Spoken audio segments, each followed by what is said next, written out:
حاتم طائی کا واقعہ۔ حاتم طائی کوئی افسانوی کردار نہیں ہے بلکہ حقیقی تاریخی شخصیت ہے جو 6 صدی عیسوی میں یمن کے طے قبیلے کا سردار تھا۔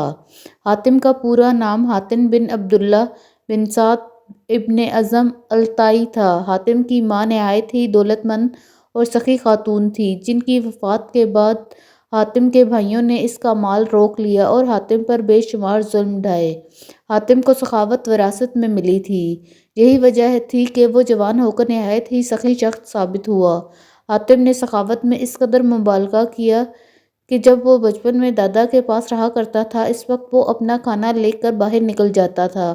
اگر کوئی مل جاتا تھا تو ساتھ مل کر کھا لیتا تھا ورنہ کھانا نہ کھاتا تھا۔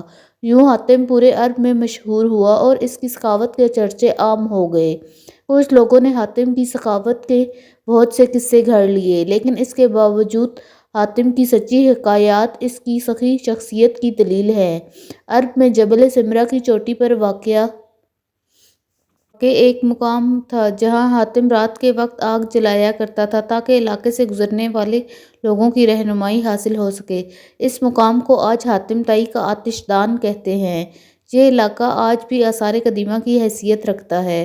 ابن عربی کے مطابق حاتم ہر میدان میں کامیاب تھا، خواہ وہ جنگ کا ہو، مقابلہ ہو، کھیل ہو یا سخاوت ہو۔ زمانہ جاہلیت میں ماہ رجب کا چاند بہت ہی مقدس مانا جاتا تھا، لہٰذا جب رجب کا مہینہ شروع ہوتا تھا تو حاتم ہر روز 10 اونٹ ذبح کرتا اور لوگوں کو کھانا کھلاتا۔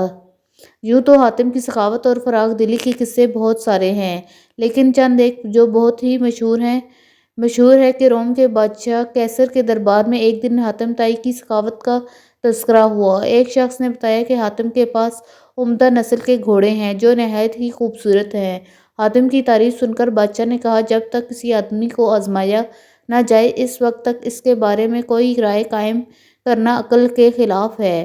بادشاہ نے کہا، جاؤ اور حاتم کی سخاوت کے بارے میں ہمیں معلومات فراہم کرو، اس سے کوئی ایسی چیز طلب کرو جو اس کی نظر میں سب سے زیادہ قیمتی ہو۔ درباری نے کہا کہ حاتم کے لیے سب سے عزیز اور قیمتی اس کا تیز رفتار گھوڑا ہے، لہٰذا بادشاہ نے یہ حکم دیا کہ حاتم سے اس کا گھوڑا مانگو اور میرے پاس لے کر آؤ۔ لہٰذا وزیر کے درباری کئی منزلیں طے کرتے ہوئے رات کے وقت حاتم طائی کے گھر پہنچے۔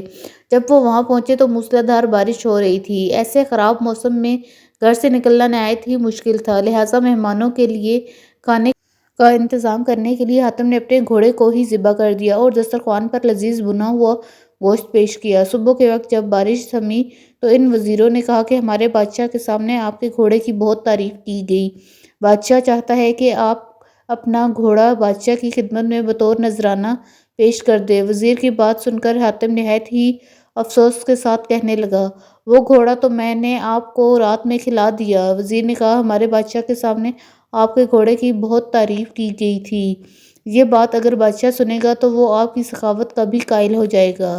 سن 578 عیسوی میں حاتم کی وفات ہوئی۔ حاتم کی وفات کے بعد اس کا بیٹا عدی طے قبیلے کا حاکم بنا۔ وہ 9 ہجری میں مسلمان ہوئے اور ان کے اسلام لانے کا واقعہ بہت ہی مشہور ہے۔ عدی اپنے قوم کے سردار تھے۔